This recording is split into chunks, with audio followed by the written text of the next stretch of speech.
Good evening. खुश रहो, स्वस्थ रहो। सभी को एक एक मोल आशीर्वाद।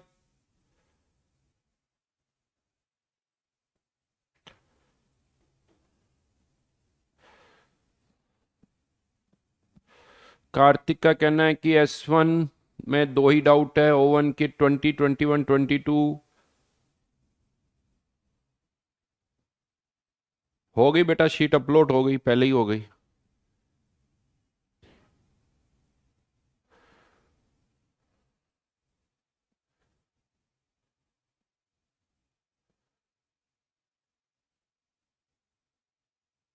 होमवर्क के सारे क्वेश्चन बन गए। चलो देख लेते हैं अभी। क्वेश्चन नंबर O1 में 15 से लेके 30 और S1 में 18 से लेके 22। ठीक है।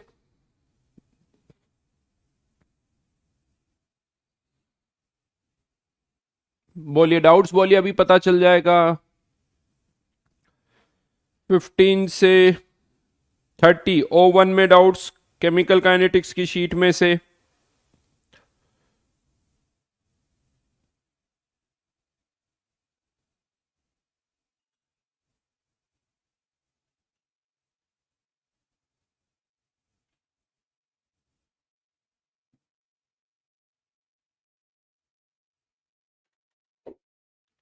Question number 18।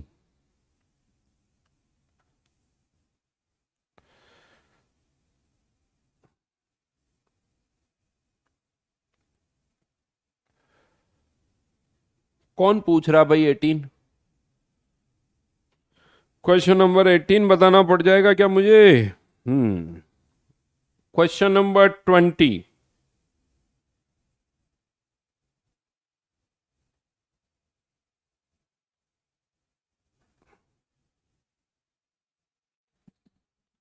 क्वेश्चन नंबर 20 का आंसर क्या आएगा? रेट कांस्टेंट दे रखा है 4 × 10⁻³ कंसंट्रेशन है 0.02। तो रेट हो जाएगी 8 × 10⁻। इसका आंसर आगरा नहीं है क्या?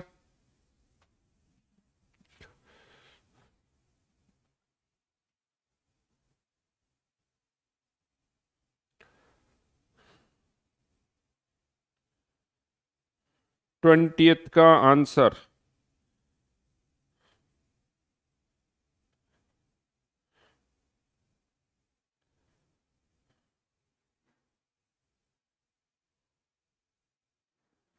दिल्ली दे रखा है।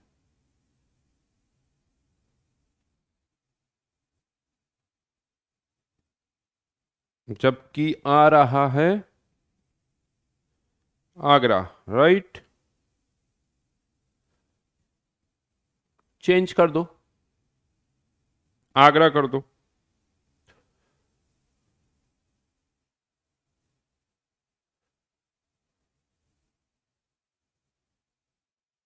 और 21 का D, 22 का B।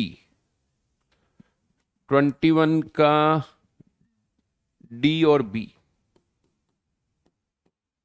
कार्तिक का कहना है कि 21 का आंसर D होगा और इसका आंसर B होगा। जल्दी से चेक कर लें 21।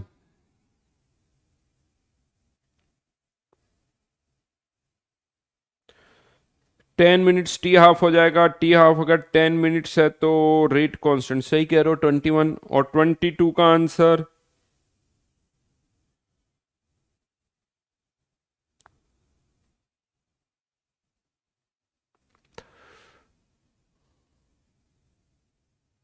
ठीक है। अब ठीक है, ये चेंज कर लेना यार।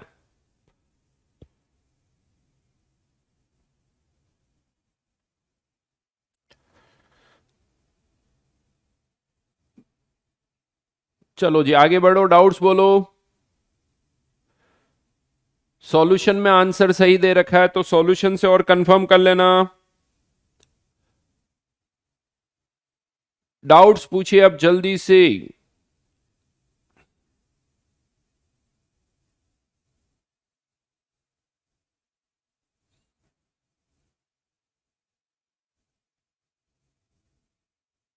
क्वेश्चन नंबर 18 में रेट की यूनिट्स पूछी है। क्वेश्चन नंबर 18 में रेट की यूनिट्स पूछी है बेटा, रेट कांस्टेंट की नहीं।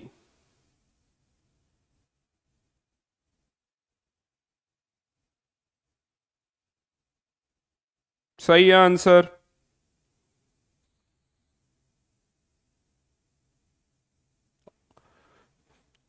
आगे बढ़िए 30 तक। और किसी में कोई डाउट किसी को?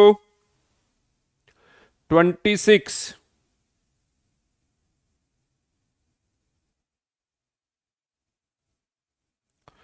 क्वेश्चन नंबर 26 में 1 से 0.6 मतलब रिएक्शन कितने परसेंट हो गई? 40%। और 0.6 से 0.36 भी 40% ही है, यानी इक्वल टाइम लगेगा, बिकॉज इक्वल टाइम में इक्वल कंसंट्रेशन। तो 26 का आंसर कैलकाटा। बहुत आसान है, मत पूछो।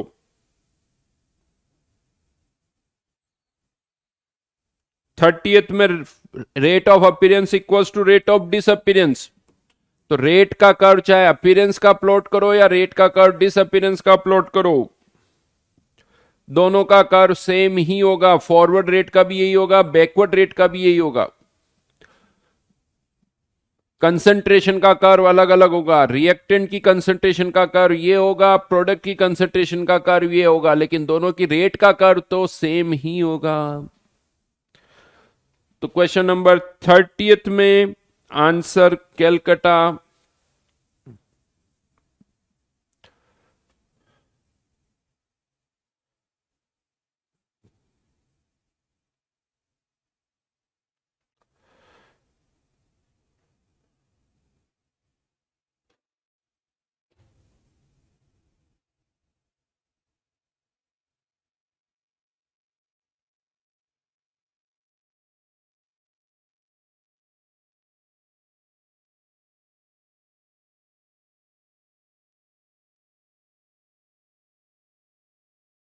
Question number 19।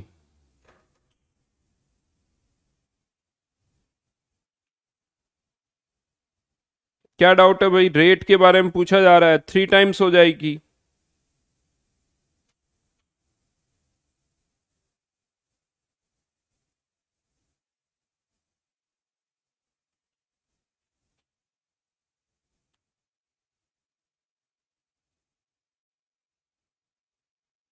डन। S1 पर आ जाइए। S1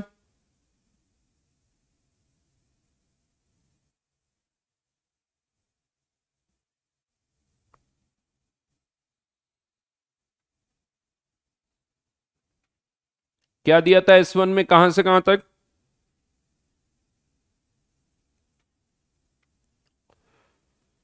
18 से 22 तक। बोलिए जल्दी से।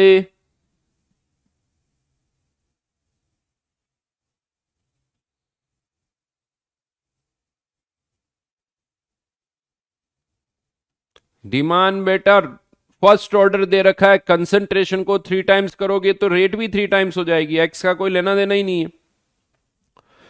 जो क्वेश्चन नंबर 19 था अभी, कंसंट्रेशन फर्स्ट ऑर्डर है, कंसंट्रेशन को 3 टाइम्स करना है तो रेट भी 3 टाइम्स हो जाएगी, because that is first order reaction. S1 में 20, 21, 18 भी बताना है। अब मैं S1 का डिस्कशन कर रहा हूं। क्वेश्चन नंबर 18 की अगर हम बात करें तो क्वेश्चन नंबर 18 में जो ग्राफ बना रखा है, उस ग्राफ को अगर आप देखो तो 20 मिनट्स में कंसंट्रेशन 0.4 से 0.2 हो गई, फिर 20 मिनट्स में 0.2 से 0.1 हो गई, यानी 20 मिनट्स में कंसंट्रेशन हाफ हो रही है। दैट मीन्स उसका टी हाफ टाइम कितना हो गया? 20 मिनट्स, राइट। और अब पूछा क्या जा रहा है? Calculate the rate for this reaction at 20 seconds. Graph से समझ में आ रहा है कि 20 सेकेंड्स पर कंसंट्रेशन कितनी है, 20 सेकेंड पर रिएक्टेंट की कंसंट्रेशन कितनी है? 0.2। तो ये 0.2 और रेट कांस्टेंट कितना है? ln2/20। आंसर।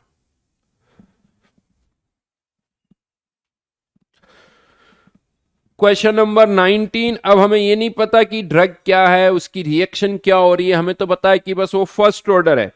और ये पता है कि वो इनइफेक्टिव हो जाएगी अगर वो 75% डिकम्पोज हो जाती है, तो वो इनइफेक्टिव हो जाएगी अगर वो 75% इनइफेक्टिव हो जाए। और कहा जा रहा है कि 20 मंथ्स में उसकी कंसंट्रेशन 500 से कितनी हो गई, 250। तो 20 मंथ्स उसका क्या हो गया, टी हाफ टाइम। तो फिर 50% होने में कितना टाइम लगेगा, 20 मंथ्स और। तो उसकी एक्सपायरी कितनी हो जाएगी, 40 मंथ्स, बस। और क्या है,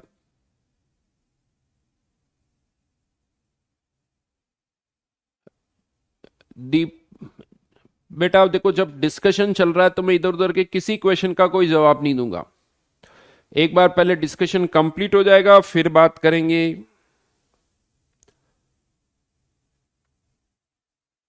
क्वेश्चन नंबर 1 में फर्स्ट ऑर्डर दे नहीं रखा है। क्वेश्चन नंबर 18 में हमने देखा कि ये फर्स्ट ऑर्डर है। कैसे पता चला फर्स्ट ऑर्डर है, इक्वल टाइम में इक्वल परसेंटेज। 20 मिनट्स में 0.4 से 0.2, फिर 20 मिनट्स में 0.2 से 0.1, यानी फिर 50%, मतलब फर्स्ट ऑर्डर। समझ में आई बात गौरव।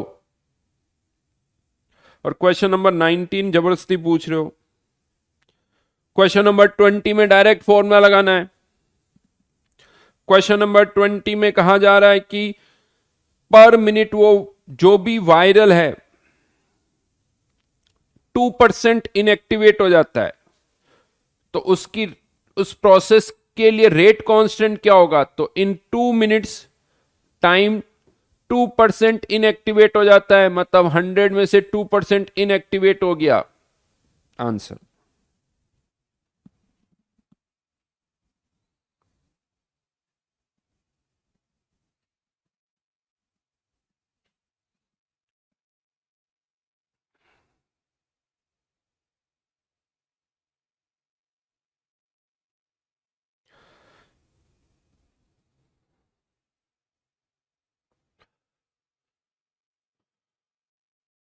क्वेश्चन नंबर 20, कोई वायरल है, was inactivated in a chemical bath. The inactivation process was found to be first order in virus concentration. Virus की concentration first order kinetics को follow कर रही है। At the beginning of the experiment 2% of the virus was found to be inactivated per month, यानी 2% वो destroy हो जाता है, inactivate हो जाता है, यानी 100 में से 98 रह जाता है। पुट कर दी।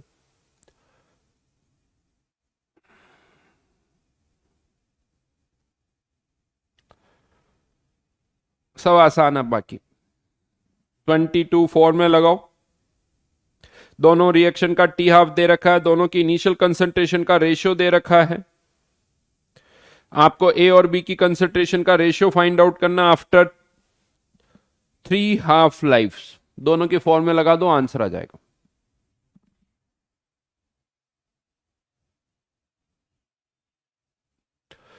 इसमें पर मिनट पूछा है तो 1/2 कर दो, अगर पर सेकंड पूछा है तो सेकंड्स में कर दो।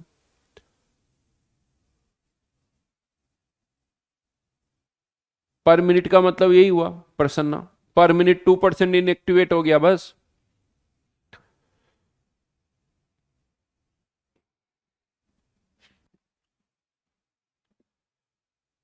नाउ आगे बढ़े। कहां तक, एक मिनट दिखा ना कहां तक थी।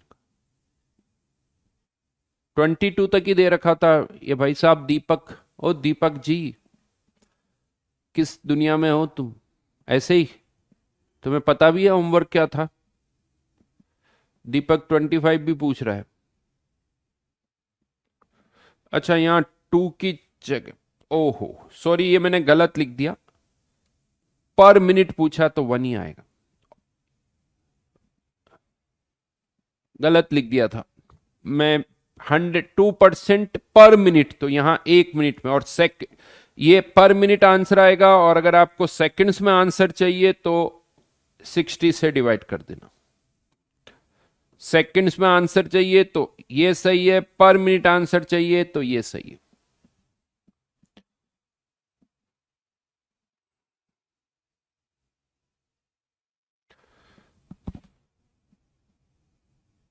टेम्परेचर का कोई इफेक्ट नहीं है यशस्वी। क्वेश्चन नंबर 21 में डायरेक्ट आपको परसेंटेज रिएक्टेड या रिमेनिंग निकालना है। रेहान कह रहा है कि सर दीपक पक्का पुरानी शीट के नंबरिंग से पूछ रहा होगा। अच्छा, क्या करो अब। चलो, तो ये तो हो गया, डिस्कशन खत्म। 3 हाफ लाइफ्स का मतलब क्या है? एक हाफ लाइफ यानी किसी का हाफ लाइफ टाइम 50 मिनट्स है, तो 50 मिनट्स, फिर दूसरा 50 मिनट्स, फिर तीसरा 50 मिनट्स। अभी भी दीपक को कोई फर्क नहीं पड़ रहा, और 25 25 25 25।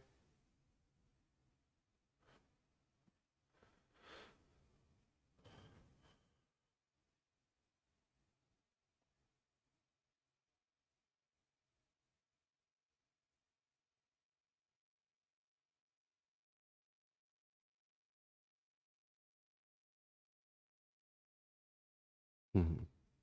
अच्छा, अब कह रहा है दीपक कह रहा है O1 का 25। वाह वाह वाह दीपक बाबू वाह। अब कह रहा है O1 का 25।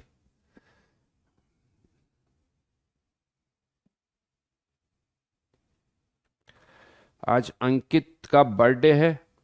हैप्पी बर्थडे अंकित, खुश रहो, स्वस्थ रहो, वन मोल स्पेशल आशीर्वाद। और अगले साल तो इस टाइम पर प्रोसेस चल रहा होगा एडमिशन का, नेक्स्ट टू नेक्स्ट ईयर अपना बर्थडे किसी आईआईटी में सेलिब्रेट करो। ठीक है, तो लास्ट क्लास में कहां तक कर लिया था हमने? सेकंड ऑर्डर का फॉर्मूला डिराइव कर लिया था, केस 1, राइट। सेकंड ऑर्डर का फॉर्मूला डिराइव कर लिया था, और सेकंड ऑर्डर के लिए कैरेक्टरिस्टिक्स भी लिख दिए थे, और फाइनली ये प्रूव कर दिया था कि एचपी बनती है। हाँ, लेकिन ग्राफ प्लॉट नहीं किए थे। तो अब सेकंड ऑर्डर के लिए आपको कर्व्स प्लॉट करने। तो सेकंड ऑर्डर के लिए पहले रेट वर्सेस टाइम का कर्व, फिर 80 वर्सेस टाइम का कर्व, फिर 1/80 वर्सेस टाइम का curve,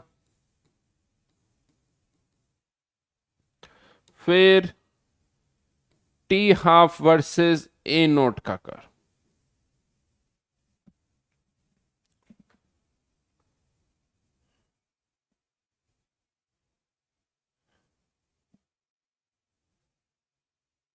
Rupakshi, order is nothing but power, concentration की पावर जो होती है उसी को ऑर्डर बोलते हैं।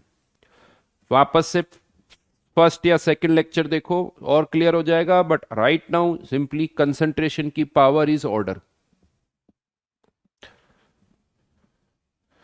अभिराज का कहना है कि सर मेरा बर्थडे आपके डेट का है, ऐसा अभिराज? बताओ मेरा बर्थडे कब है। अभिनंदन इज सेइंग चंद्रयान 3 लॉन्च हो गया, चलो जी बधाई हो। And we wish that after 40 days ये सक्सेसफुली लैंड कर जाए।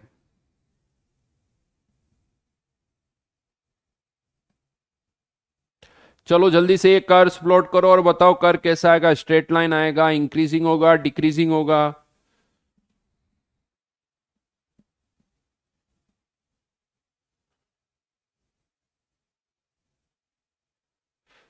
कौशल इज सेइंग सर आगे से प्लीज शीट चेंज मत करना, प्रिंट वैसे हो जाती है। Okay Kaushal, I can understand.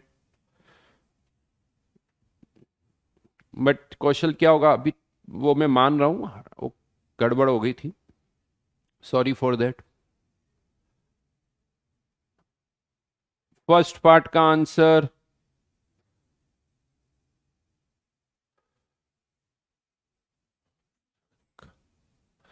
Kartik, तुम मजाक में लिख रहे हो या सीरियसली तुम्हारा यही आंसर है कार्तिक?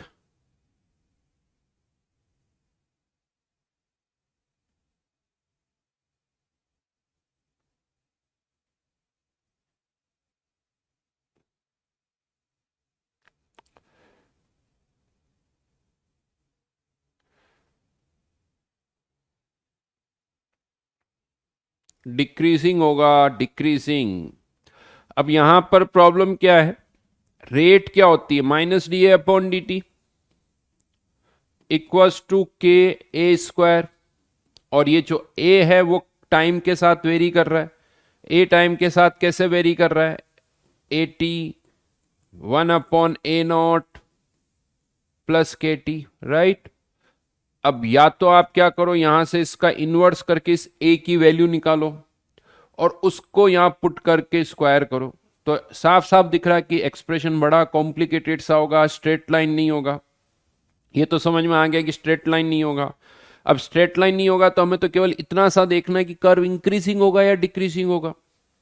कर्व इंक्रीजिंग होगा या डिक्रीजिंग होगा, तो यहां से साफ साफ दिख रहा है जैसे जैसे टाइम बढ़ेगा कंसंट्रेशन कम होगी, कंसंट्रेशन कम होगी तो रेट भी कम होगी। और ये भी हमें पता है कि इसका कंप्लीशन टाइम इनफाइनाइट है, तो रिएक्शन कब जाके कंप्लीट होगी, इनफाइनाइट टाइम पर।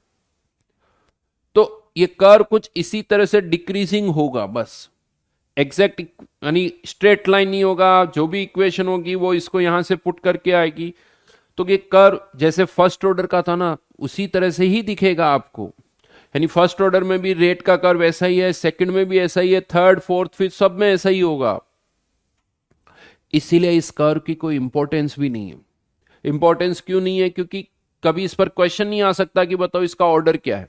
क्योंकि ये अगर क्वेश्चन आता तो ऑर्डर 1 भी हो सकता है, 2 भी हो सकता है, 3 भी हो सकता है, कुछ भी हो सकता है। तो इसीलिए इसकी ज्यादा इंपॉर्टेंस नहीं है। उन्हीं कर्व्स की इंपॉर्टेंस होती जो किसी पर्टिकुलर ऑर्डर के लिए यूनिक होते हैं।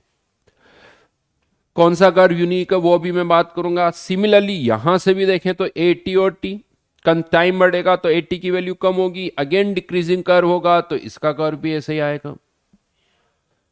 ये भी डिक्रीजिंग कर्व जैसे फर्स्ट ऑर्डर का था, फर्स्ट ऑर्डर वो आपका भी ऐसे ही था दिखने में, ये भी इसी तरह से है। हाँ लेकिन थर्ड वन इसकी इंपॉर्टेंस है, बिकॉज 1/80 वर्सेस टाइम का जो कर्व होगा ये y, ये टी एक्स, आपका ये स्ट्रेट लाइन होगा।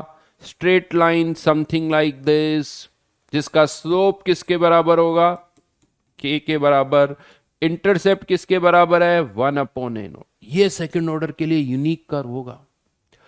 यानी अगर ये कर्व गिवन है तो कह सकते हो कि ऑर्डर इज 2, ये सेकंड ऑर्डर का कर्व है, ठीक है। और T half versus A note तो फॉर्मूला सबको पता ही है, 1/a0 के, तो ये हाइपरबोला होगा। जैसे जैसे कंसंट्रेशन बढ़ेगी टी हाफ कम होगा, तो ये कर्व कुछ इस तरह से जाएगा।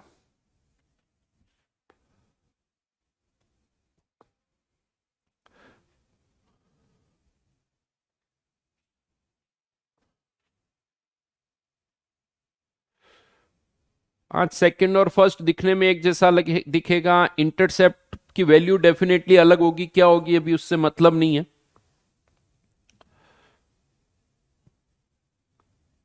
तो finally this is for second order. अब सेकंड ऑर्डर के ही मैं दूसरे केस पर आ रहा हूं। सेकंड ऑर्डर के ही मैं दूसरे केस पर आ रहा हूं, जब एक से ज्यादा रिएक्टेंट हो, यानी एक से ज्यादा में भी दो मान लेते हैं। If two reactants are involve, if two reactants are involve,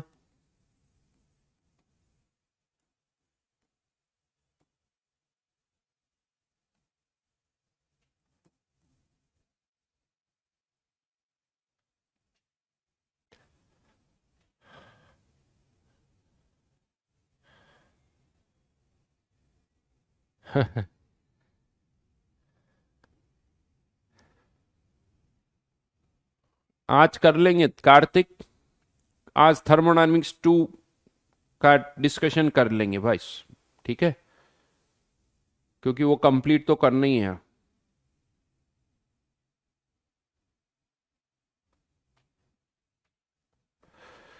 graph में इंटरसेप्ट की कोई ज्यादा इंपॉर्टेंस नहीं है, अगर चाहिए तो आप खुद निकाल लो।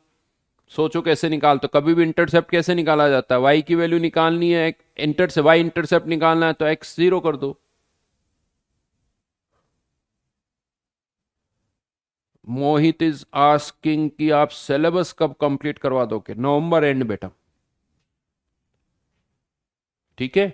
तो if two reactants are involve, अब यहां पर दो रिएक्टेंट्स तो इन्वॉल्व है लेकिन उसमें भी कुछ कंडीशंस है। दो रिएक्टेंट्स और हम कह रहे हैं ऑर्डर जो है वो 2 है, बट ये कोई जरूरी नहीं कि हर एक के रेस्पेक्ट में 1 1 हो। ऐसा भी तो हो सकता है एक के रेस्पेक्ट में 0.5, एक के रेस्पेक्ट में 1.5, एक के रेस्पेक्ट में 0.25, दूसरे के रेस्पेक्ट में 1.75। तो यहां पर हम कुछ और कंडीशंस डाल रहे हैं, यानी condition 1, order with respect to each is 1, each is 1, हर एक के रेस्पेक्ट में ऑर्डर 1 है। अब ऑर्डर 1 अगर है तो जरूरी थोड़ी स्टोइक्योमेट्रिक कोफिशिएंट भी दोनों का सेम हो सकता है किसी का स्टोइक्योमेट्रिक कोफिशिएंट 1, किसी का स्टोइक्योमेट्रिक कोफिशिएंट 2, क्योंकि ऑर्डर तो स्टोइक्योमेट्रिक कोफिशिएंट पर डिपेंड नहीं करता है। तो यहां पर अब जो हम डेरिवेशन कर रहे हैं उसमें हम ये भी मान रहे हैं कि स्टोइक्योमेट्रिक कोफिशिएंट जो है दोनों रिएक्टेंट का वो भी सेम है। Stoichiometric coefficients are same for both reactant, दोनों रिएक्टेंट के स्टोइक्योमेट्रिक कोफिशिएंट्स भी सेम है। यानी अब मैं ये कह सकता हूं कि जो रिएक्शन है वो कुछ इस तरह से, A plus B converting into some product, something like that, ऐसे कुछ हो जाएगी। लेकिन यहां पर कोई जरूरी थोड़ी कि कंटेनर में इसके 5 मोल डाले तो बी के भी 5 ही मोल डालेंगे। हो सकता है ए के 5 मोल, बी के 10 मोल डाल दें। यानी दोनों की इनिशियल कॉन्सेंट्रेशन तो अलग अलग हो सकती है या सेम भी हो सकती है। तो अब यहां पर ये दो कंडीशंस तो फिक्स है, यानी हम मान रहे हैं कि दोनों के रेस्पेक्ट में ऑर्डर 1 है, स्टोइक्योमेट्रिक कोफिशिएंट 1 है। लेकिन अब इसमें दो पार्ट आते हैं, a part for same initial concentration, same initial concentration. यानी अब आप सोचो, जैसे ही दो रिएक्टेंट पर हम आए हैं, जैसे ही दो रिएक्टेंट पर हम आए हैं, कितनी सारी कंडीशंस इन्वॉल्व हो गई, कितनी सारी कंडीशंस इन्वॉल्व हो गई फॉर सेम इनिशियल कॉन्सेंट्रेशन। यानी मान लो ये रिएक्शन है ए plus B converting into some product, दोनों का स्टोइक्योमेट्रिक 1 अच्छा 1 1 2 2 कुछ भी हो सकता है। अगर 2 2 लिखोगे तो वो उधर शिफ्ट हो जाएगा। यानी इसीलिए यहां पर ए प्लस बी, इसकी भी इनिशियल कंसंट्रेशन ए, इसकी भी इनिशियल कंसंट्रेशन ए, टाइम टी पर इसमें से भी एक्स रिएक्ट करेगा तो इससे भी एक्स ही रिएक्ट करेगा, क्योंकि दोनों का स्टोइक्योमेट्रिक कोएफिशिएंट सेम है। तो अब अगर हमें यहां पर रेट की बात करें तो सिंस ये सेकंड ऑर्डर रिएक्शन है तो k into concentration of A into concentration of B, इसके ए के रेस्पेक्ट में भी ऑर्डर 1, बी के रेस्पेक्ट में भी ऑर्डर 1। लेकिन अब अगर हम देखें तो कह सकते हो कि किसी भी टाइम पर ए और बी की कंसंट्रेशन तो सेम है, ए और बी की कंसंट्रेशन तो सेम है। यानी इसको मैं क्या लिख सकता हूं, क्योंकि ये ए माइनस एक्स तो ये भी ए माइनस एक्स, तो इसको आप और क्या लिख सकते हो, के कंसंट्रेशन ऑफ ए का स्क्वायर या कंसंट्रेशन ऑफ बी का स्क्वायर। और ये तो वापस से सेकंड ऑर्डर जो हमने अभी किया था उसी तरह का केस हो गया। क्यों? क्योंकि किसी भी टाइम पर ए और बी की कंसंट्रेशन सेम है, इसीलिए फॉर्मूला अगर हम इसको इंटीग्रेट करें तो 1/80 minus 1/a0 equals to KT, वही फॉर्मूला आ गया। यानी अगर दो रिएक्टेंट है, दोनों का स्टोइक्योमेट्रिक कोएफिशिएंट सेम है, दोनों की इनिशियल कॉन्सेंट्रेशन सेम है, इन सारी कंडीशंस फुलफिल हो रही है, तो 1/80 minus 1/a0 equals to KT, और जो ए की कंसंट्रेशन है वही बी की भी होगी।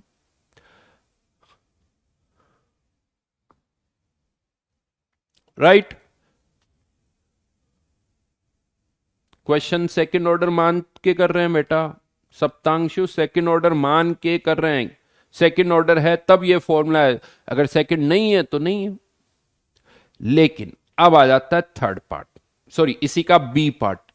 ये सारी कंडीशंस तो होल्ड कर रही है, कंडीशन 1 बी, कंडीशन 2 बी, लेकिन इनिशियल कंसंट्रेशन डिफरेंट है तो क्या होगा? इनिशियल कंसंट्रेशन डिफरेंट है तो क्या होगा? अब मैं उस पार्ट पर आ रहा हूं, यानी B part for different initial concentration.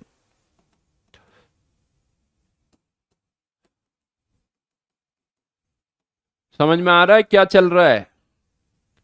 जैसे ही दो रिएक्टेंट पर हम आए, फॉर्मूला अगर डिराइव करना है तो बहुत सारी कंडीशंस आएगी, बहुत सारी कंडीशंस आएगी।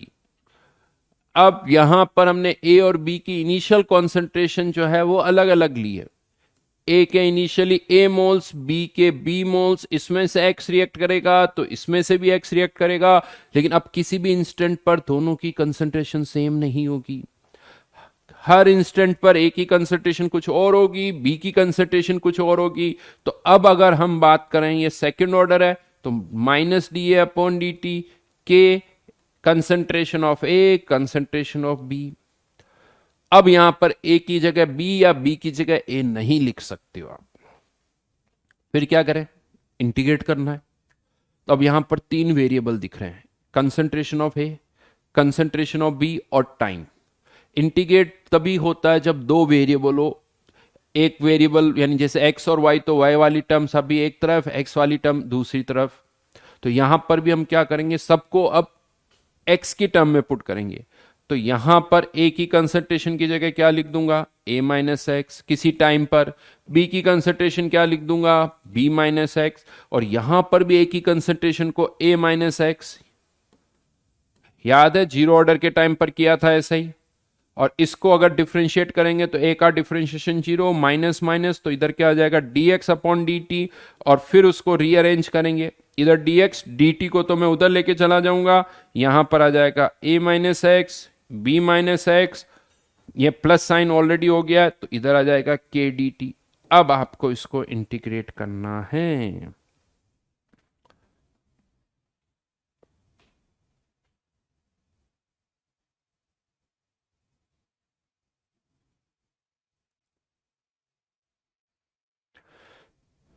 शुभ्रांशु सेकंड ऑर्डर है, तभी तो ए की पावर वन और बी की पावर वन दोनों की ऑर्डर मिला के, दोनों का ओवर पावर मिलाओगे तो टू आ रहा है। हर एक के रेस्पेक्ट में सेकंड ऑर्डर नहीं है, ए के रेस्पेक्ट, ए और बी का टोटल ऑर्डर टू है, तो हर एक के रेस्पेक्ट में हमने मान लिया वन वन। धीमान का कहना कि सर रेट में ए ही क्यों लिया है, धीमान एक काम करना, तुम बी के लिए लिखना तब भी एक्सप्रेशन ये आएगा। तुम ए की जगह बी लिखना तब भी क्या होगा, बी माइनस एक्स, तब भी आंसर यही आएगा। बिकॉज राइट नाउ ए की रेट और बी की रेट सेम है, क्योंकि दोनों का स्टोइकियोमेट्रिक कोएफिशिएंट सेम है।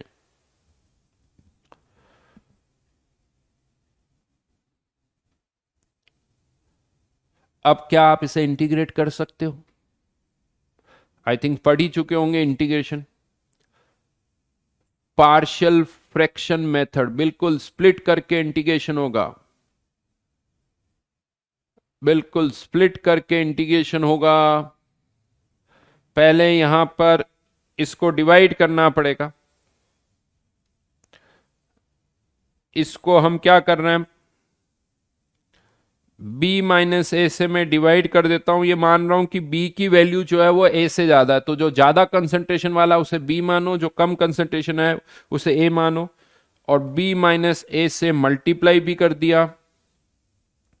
और अब यहां पर आई थिंक समझ रहे हो, इसमें से माइनस एक्स और प्लस एक्स दोनों करेंगे, माइनस एक्स और प्लस एक्स। तो यहां पर लिख देता हूं मैं a माइनस एक्स, नहीं, b minus X minus a minus x. Open करोगे तो x कैंसिल आउट हो जाएगा, b माइनस ए से b minus A cancel out हो जाएगा। अब अगर हम इसको रीअरेंज करें तो one upon B minus A, इसको इंटीग्रेट करो तो यह आ जाएगा dx upon a minus X minus b minus X equals to K T. इधर इंटीग्रेट कर दिया मैंने तो के टी लिख दिया, इधर इंटीग्रेशन करेंगे, ये कुछ फर्स्ट ऑर्डर की तरह ही है, फर्स्ट ऑर्डर की तरह ही है। तो अब मैं डायरेक्ट यहां पर इसको इंटीग्रेट भी कर रहा हूं, लिमिट्स भी पुट कर रहा हूं, लिमिट्स भी पुट हो रही है जीरो से लेके एक्स तक। तो ये फाइनली एक्सप्रेशन आ जाएगा ln a upon a minus x, और यहां से आएगा b minus x upon b, ये दो टर्म आ गई, इक्वल्स टू के टी। ये फाइनल एक्सप्रेशन हो जाएगा, जो कि अच्छा खासा बड़ा है। दीपक तुमने लिमिट्स नहीं लगाई है इसीलिए आंसर अलग आ रहा है।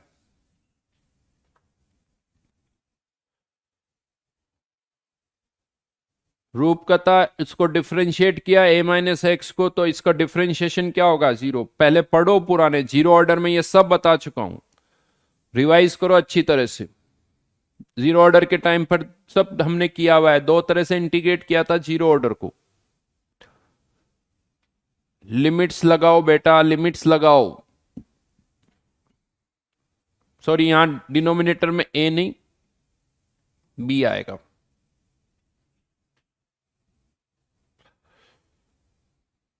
बिल्कुल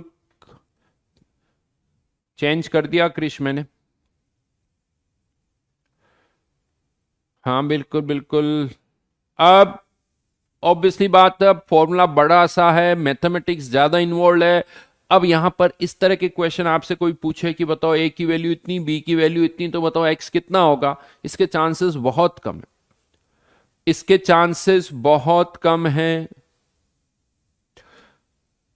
उसका कारण यह कि मैथमेटिक्स ज्यादा है, केमिस्ट्री कम है, तो इस तरह के क्वेश्चंस तो नहीं आते। तो आप पूछ सकते हो सर फिर क्यों बताया जब आते ही नहीं है? तो एक तो आइडिया लग गया कि क्या होता है, ऐसा तो कह नहीं सकते कि जेई कभी नहीं पूछेगा, पूछ तो सकता है बट चांसेस उसके कम है।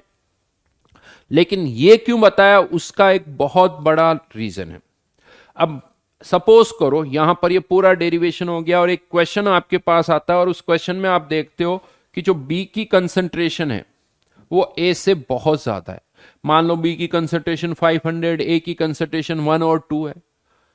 तो बी की कंसंट्रेशन अगर ए से बहुत ज्यादा है और जो एक्स है अमाउंट रिएक्टेड, वो तो हमेशा ए और बी दोनों से ही कम होगा। अमाउंट रिएक्टेड तो ए और बी दोनों से ही कम होगा, तो एक्स तो ए से भी बहुत कम, एक्स जो है वो ए से भी कम है, तो यानी बी ए से भी बहुत ज्यादा है और बी एक्स से भी बहुत ज्यादा है। तो बी के रेस्पेक्ट में अब हम यहां पर एक्स को और ए को नेग्लेक्ट कर सकते हैं। जैसे ही मैंने यहां पर इस एक्स को नेग्लेक्ट किया, ये बी से बी वाली टर्म भी कैंसिल आउट हो गई, तो बचा क्या यहां पर? ln a upon a minus x, और ये b वाली टर्म को मैं उधर लेके चला जाऊं तो b times k into T. और अब अगर हम इस एक्सप्रेशन को देखें तो ये तो एक फर्स्ट ऑर्डर की तरह दिख रहा है, बस माइनर सा चेंज किया, वहां केवल के टी होता है, यहां b की एक टर्म और आ रही है। बट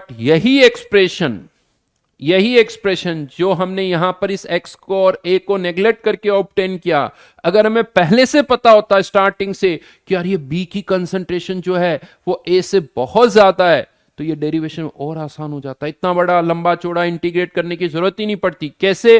क्योंकि अगर b की कंसंट्रेशन a से बहुत ज्यादा है तो b की जो अमाउंट रिएक्ट कर रही है उसे आप यहां पर भी नेग्लेक्ट कर सकते हो, यहीं पर नेग्लेक्ट कर देते हैं। मतलब क्या हुआ इसका कि बी की कंसंट्रेशन में जो चेंज हो रहा है वो बहुत कम हो रहा है, यानी बी की कंसंट्रेशन को हम कांस्टेंट मान सकते हैं। किसके बराबर? बी के बराबर, स्मॉल बी के बराबर। बी की कंसंट्रेशन को स्मॉल बी के बराबर कांस्टेंट मान लो, यानी ये वैल्यू क्या हो गई? कांस्टेंट। तो फिर ये टर्म एक्सप्रेशन किसका हो गया? फर्स्ट ऑर्डर का। ये डायरेक्टली किसका एक्सप्रेशन आ गया? फर्स्ट ऑर्डर का। यानी आप इसको ऐसे लिख दो, minus D A upon D t के, सिंस ये कांस्टेंट है तो इसको लिख दिया बी इंटू कंसेंट्रेशन ऑफ ए। और अब आप इसको इंटीग्रेट कर दो तो ये फर्स्ट ऑर्डर का इंटीग्रेशन है, ln a upon a minus x. हाँ, बस वहां पर k की जगह क्या लिख दिया जाएगा? b times k। उससे ये इंटीग्रेशन बहुत आसान हो जाएगा। इनफैक्ट आप इसे ऐसे भी बोल सकते हो कि अगर B की कंसंट्रेशन A से बहुत ज्यादा है, यानी B की कंसंट्रेशन कांस्टेंट है, इसका मतलब रिएक्शन की रेट अब केवल A की कंसंट्रेशन पर ही डिपेंड कर रही है, B की कंसंट्रेशन पर डिपेंड ही नहीं कर रही है, यानी रिएक्शन का ऑर्डर ही बदल गया। रिएक्शन का ऑर्डर जो 2 था देखा जाए तो 1 रह गया। इसे बोला जाता है सूडो फर्स्ट ऑर्डर, क्योंकि ऑर्डर जो 2 था वो 2 से कितना आ गया? 1 आ गया। हाँ, लेकिन ऐसा कब होगा? जब बी की कंसंट्रेशन ए से बहुत ज्यादा होगी।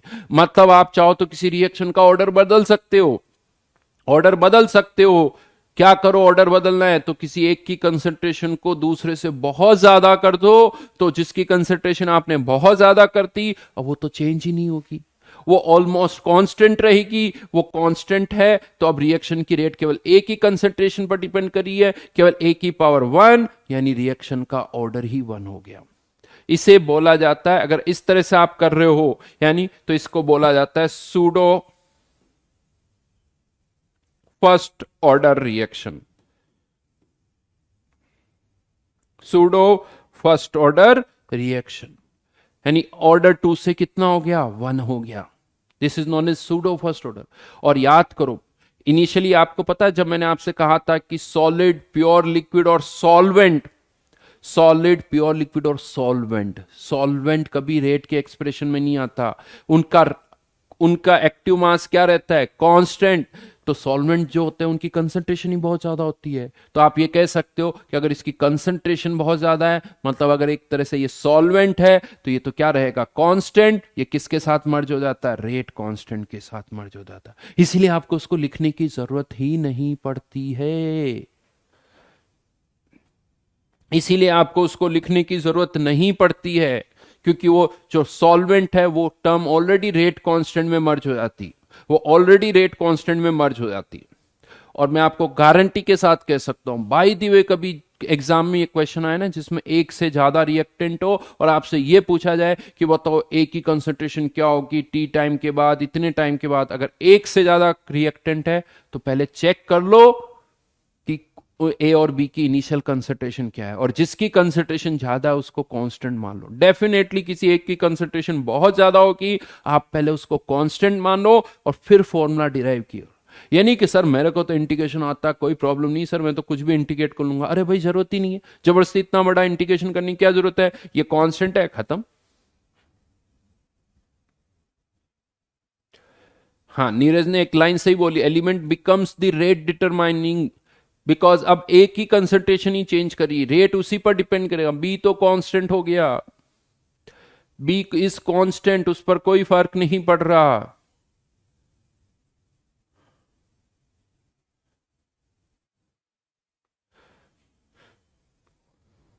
बेटा सप्तांशु वही तो समझा रहा हूं, दिखाना तो पड़े, मर्ज कर दूंगा तो तुम्हें दिखेगा कैसे,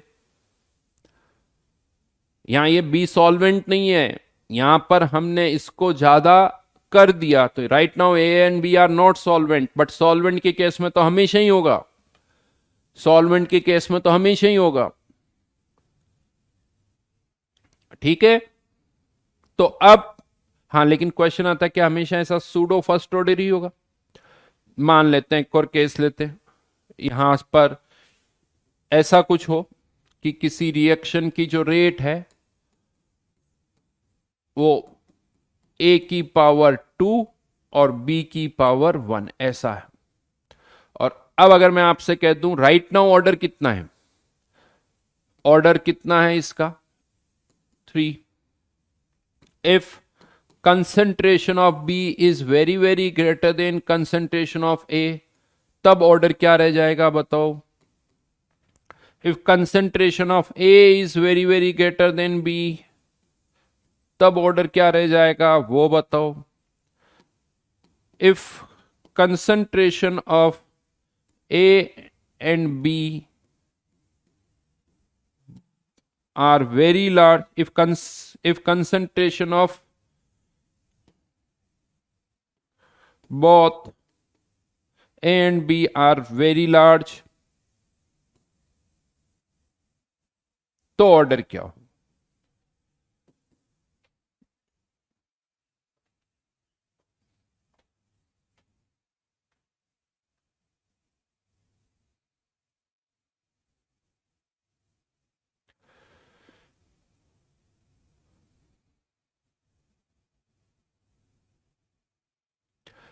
भार्गव का आंसर दिख रहा है,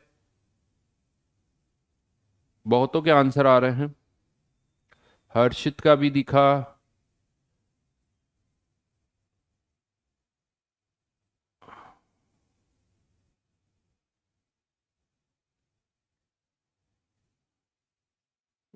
324, पता नहीं कहां पहुंच गई जनता, 324 कहां से आ गया भाई,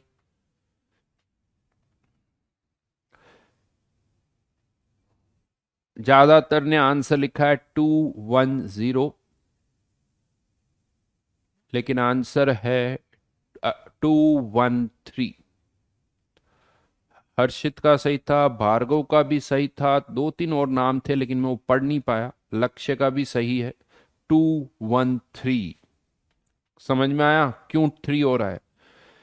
बी बहुत ज्यादा है तो इसको कांस्टेंट, तो ऑर्डर 2।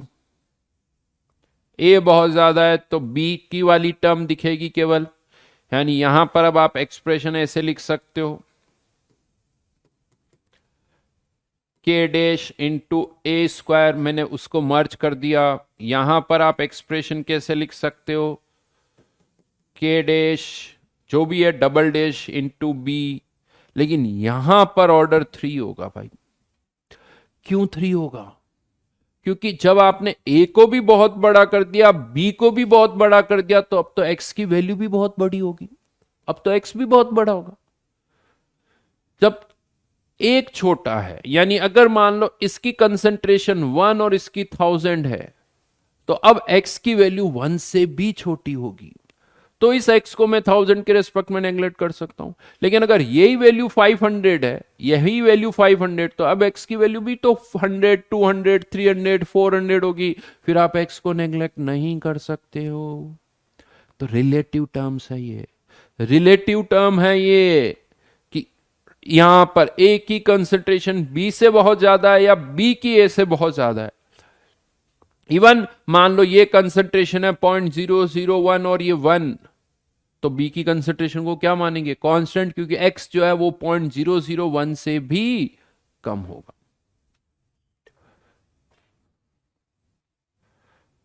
राइट? तो ये था सूडो ऑर्डर क्या होता है, और उसी के लिए मैंने आपको ये डेरिवेशन करवाया। अब आप यहां से समझ सकते हो, सुन लो मेरी बात वापस, दो रिएक्टेंट के केस में काफी कॉम्प्लिकेशंस हैं। ये फॉर्मूले भी तभी लगेंगे, ये फॉर्मूले भी तभी लगेंगे जब इसका कोफिशिएंट भी 1, इसका कोफिशिएंट भी 1, दोनों के रेस्पेक्ट में ऑर्डर 1 1। तो बहुत सारे अजम्पशंस है। तो ज्यादातर जो क्वेश्चंस आते हैं उसमें एक ही रिएक्टेंट होता है, यानी रिएक्शन की रेट एक ही रिएक्टेंट पर डिपेंड करती है मोस्टली क्वेश्चन के अंदर। और ये जितने भी zero order, first order, second order हमने जो पढ़ा है उसमें एक ही रिएक्टेंट माना है। अदरवाइज तो उसमें भी दो दो रिएक्टेंट हो सकते थे, जीरो ऑर्डर में भी दो रिएक्टेंट हो सकते थे, एक के रेस्पेक्ट में ऑर्डर +1, एक के रेस्पेक्ट में -1, 0। बट उसका फॉर्मूला फिर जीरो ऑर्डर जो हमने डिराइव किया उससे अलग होगा। फर्स्ट ऑर्डर में भी दो रिएक्टेंट हो सकते थे, बट हमने जो फॉर्मूले डिराइव किए हैं वो सब एक रिएक्टेंट के लिए। और जो हमारे जितने भी थॉट्स हैं, जो सारे पॉइंट्स हमने लिखे हैं, वो सब तब है जब एक ही रिएक्टेंट हो। अगर एक से ज्यादा रिएक्टेंट हुआ, अगर वो चाहे फिर फर्स्ट ऑर्डर है, सेकंड ऑर्डर है, फिर उसके पॉइंट्स अलग होंगे, उसके कैरेक्टरिस्टिक्स जो होंगे वो अलग होंगे। फाइनली अब यहां पर एक जनरल फॉर्मूला हम और डिराइव करने जा रहे हैं nth ऑर्डर के लिए, nth ऑर्डर रिएक्शन। हाँ, लेकिन फिर से एक ही रिएक्टेंट की अब हम बात करेंगे। मान लेते हैं ये कोई रिएक्शन है जो कि जिसमें ए प्रोडक्ट में कन्वर्ट हो रहा है। ए का स्टोइकियोमेट्रिक कोएफिशिएंट मैंने पी लिख दिया, ए का स्टोइकियोमेट्रिक कोएफिशिएंट मैंने पी लिख दिया, क्योंकि अभी ऑर्डर एन है तो कंफ्यूजन हो जाता है, इसीलिए इसका स्टोइकियोमेट्रिक कोएफिशिएंट 1 2 3 4 कुछ भी, और ऑर्डर इसका एन है तो -dA/dt इक्वल्स टू के ए की पावर एन। अभी हमें इसको इंटीग्रेट करना है तो इस ए वाली टर्म को इधर लाना पड़ेगा, इंटीग्रेट करना पड़ेगा, -dA/A की पावर एन इक्वल्स टू के डी टी। मैं इंटीग्रेट करके डायरेक्ट लिमिट्स पुट कर रहा हूं तो ये फॉर्मूला यहां आ जाता है n-1 1 सबको पता है कैसे इंटीग्रेट होगा ये, at की पावर n-1 -1 a नोट की power n-1 equals to K T. हाँ, थोड़ा बड़ा सा दिख रहा है, एक जनरल फॉर्मूला आ गया, लेकिन ये फॉर्मूला n इक्वल्स टू 1 के लिए एप्लीकेबल नहीं है, क्योंकि n इक्वल्स टू 1 के लिए इंटीग्रेशन बदल जाता है। तो n अदर देन 1 के लिए आप इसको फॉर्मूले को यूज कर सकते हो। ऐसे मैं आपको बताऊं, याद करने की कोई जरूरत नहीं है, जब भी जरूरत पड़े इंटीग्रेट कर लो, वो ज्यादा आसान है। इसको याद करो, उससे अच्छा है कि जब भी जरूरत पड़े उसको डिराइव कर लो। तो बट हाँ, इससे कुछ एक दो पॉइंट्स मुझे बताने, इसीलिए मैंने इसको डिराइव किया है। पॉइंट्स क्या बताना चाहता हूं वो मैं आपको यहां पर बता रहा हूं। First point, completion time. Completion time,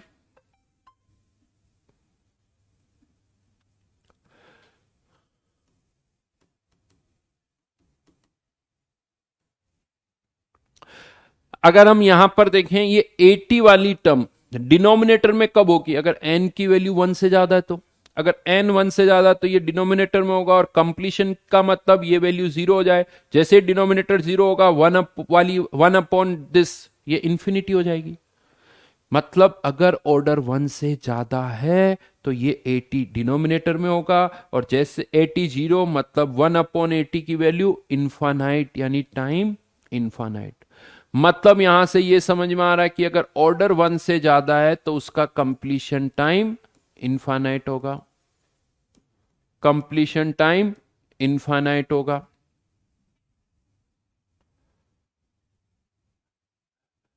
और 1 के लिए ऑलरेडी प्रूव कर चुके हैं, तो अब हम ये कह सकते हैं कोई भी रिएक्शन जिसका ऑर्डर 1 या 1 से ज्यादा है उसका कंप्लीशन टाइम इनफाइनाइट, उसका completion time infinite. Then second one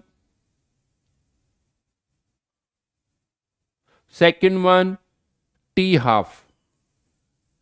T half क्या होगा, टी हाफ मतलब इस 80 की वैल्यू क्या आ जाए A naught by two, A naught by two तो वो टू ऊपर आ जाएगा। तो वैसे तो ये बड़ा कॉम्प्लिकेटेड है, 1/n-1 टू की पावर n-1 -1/a0 की पावर n-1 इंटू 1/k। लेकिन आपको इस पूरे को याद नहीं करना है, पॉइंट जो यहां से मैं बताना चाहता हूं वो केवल इतना सा है, T half equals to 1/a0 की पावर n-1, यानी टी हाफ इनिशियल कंसंट्रेशन के इनवर्सली प्रोपोर्शनल है।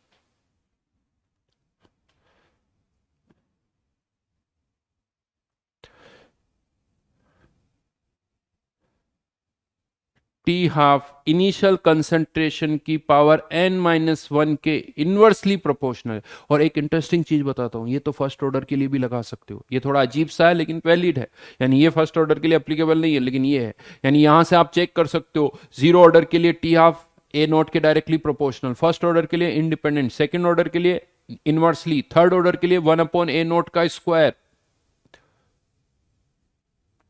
यूज कर सकते हो। और थर्ड पॉइंट, अगर हम यहां पर एक कर्व प्लॉट करें, अगर हम यहां पर एक कर्व प्लॉट करें बिटवीन 1/80 की पावर n-1 वर्सेस टाइम तो पता है ये कर्व क्या, ये आपका हो गया y, ये टाइम t, ये हो गया आपका x। तो ये कर्व कैसा आएगा, एक स्ट्रेट लाइन जिसका स्लोप पता है कितना होगा, ये n-1 इधर आ जाएगा तो n-1 टाइम्स k। ये बड़ी इंटरेस्टिंग चीज है। लक्ष्य वो पहले ही लिख चुके हैं, यूनिट्स ऑफ के इन टर्म्स ऑफ एन पहले ही लिख चुके हैं, इसीलिए वापस नहीं लिखवाई मैंने, रिपीट नहीं करते हम चीजों को, एक चीज को एक ही बार पढ़ते हैं, पहले लिख चुके हैं वो। तो यहां पर इसका स्लोप आ गया, और इंटरसेप्ट भी बता सकते हो 1/a0 की पावर n-1। ये क्या बता रहा है पता आपको, कि अगर किसी रिएक्शन का ऑर्डर n है और 1/80 की पावर n-1 वर्सेस टाइम का कर्व प्लॉट किया है तो वो स्ट्रेट लाइन आएगा। अगर ऑर्डर n है तो 1/a की पावर n-1, लेट से आपको अगर मैं ये कर्व बना के देता हूं 1/a की पावर 3 वर्सेस टाइम का कर्व, और अगर मैं कहता हूं कि ये स्ट्रेट लाइन है तो बताइए ऑर्डर क्या होगा। बड़ा इंटरेस्टिंग क्वेश्चन है, दो अभी बहुत आसान लगेगा आपको, ऑर्डर बता दीजिए।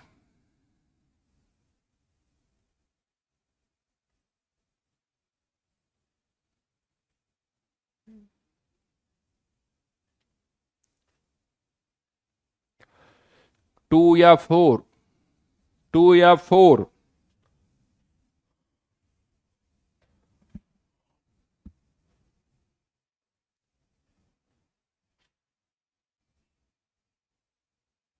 बेटा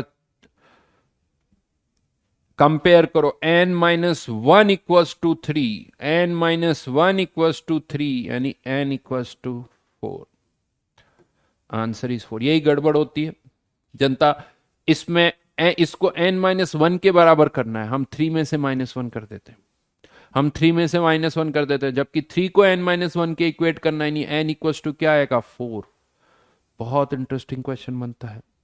अगर मैं आपको यहां पर 2 पॉइंट्स के कोऑर्डिनेट दे दूं, 2 पॉइंट्स के कोऑर्डिनेट दे दूं, तो आप क्या निकाल सकते हो, स्लोप। उस स्लोप को किसके बराबर कर दो, n-1 के। n सही, n पता होना चाहिए तो k निकल के आ जाएगा, यानी रेट कांस्टेंट निकाल सकते हो। और 2 पॉइंट के कोऑर्डिनेट्स पता है तो इंटरसेप्ट भी निकल के आ जाएगा, और इंटरसेप्ट से a0 की वैल्यू भी आ जाएगी। लेकिन अगर ऑर्डर गलत निकाल दिया तो सारे आंसर गलत हो जाएंगे, सारे आंसर गलत हो जाएंगे। यानी सबसे पहले ऑर्डर डिसाइड होगा। बहुत शानदार क्वेश्चन है, सीरियसली कह रहा हूं, बहुत शानदार क्वेश्चन।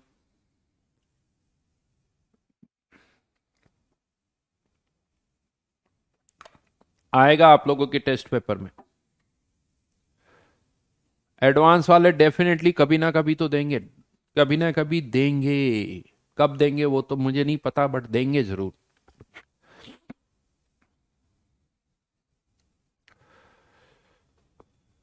तो इन 3 पॉइंट्स के लिए मैंने आपको nth ऑर्डर बताया था। ये जो 3 पॉइंट्स है उसके लिए मैंने आपको nth ऑर्डर बताया कि nth ऑर्डर क्या होता है। ये 2 कौन लिख रहा है भाई, हरेंद्र 2 2 2 क्यों लिख रहे हो बेटा। 2024 में आएगा, चलो सही बात है।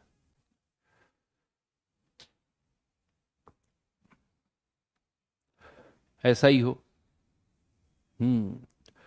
बहुत सारी चीजें बताऊंगा बेटा। इस साल के पेपर के लिए भी अगर आप मेरे जब पढ़ लो, फिर इस साल का पेपर उठाना, आप एक पिछले साल का पेपर या उससे पहले, और फिर देखना कि यार ये तो सब कुछ वैसा ही आ रहा है, नोट्स के बाहर कुछ नहीं आएगा देखो।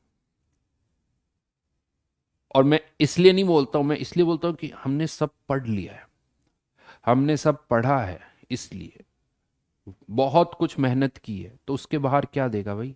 एग्जामिनर जो सोच सकता वो हम पहले ही सोच रहे हैं, तो फिर ऑप्शन क्या रहा।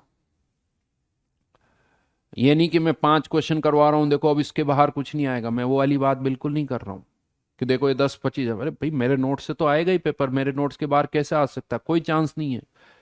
बट मेरे नोट्स थोड़ी छोटे हैं, बहुत सारा है भाई, बहुत कुछ है उसके अंदर। तो ऑब्वियसली पेपर तो उसी से आना है, उसमें कौन सी बड़ी बात कर रहा हूं। अगर मेरे नोट्स से क्वेश्चन मतलब कॉन्सेप्ट वही है भाई, उसके बाहर कैसे आ सकता है, उसके बाहर कैसे आ सकता है। जब हम पढ़ रहे हैं तो उसके बाहर तो कोई चांस ही नहीं। हाँ, यही आउट ऑफ सिलेबस कुछ देता तो अलग बात है, वो फिर एक अलग चीज हो जाएगी। तो this is about nth order reaction. Discussion करेंगे, बिल्कुल करेंगे, थर्मोडायनेमिक्स का लास्ट के 15 मिनट्स आज नहीं छोड़ेंगे। कौशल कह रहा है सर वो तो थर्मोडायनेमिक्स में पता चल गया, बिल्कुल सही। जल्दी से एक दो छोटा एक पार्ट और है वो कर लेते हैं। अब हेडिंग डाली यहां पर, experimental determination of experiment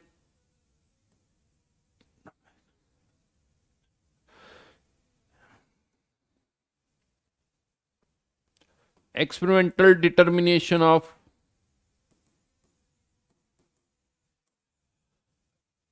order of reaction. एक ऑर्डर रिएक्शन का कैसे फाइंड आउट किया जाता है,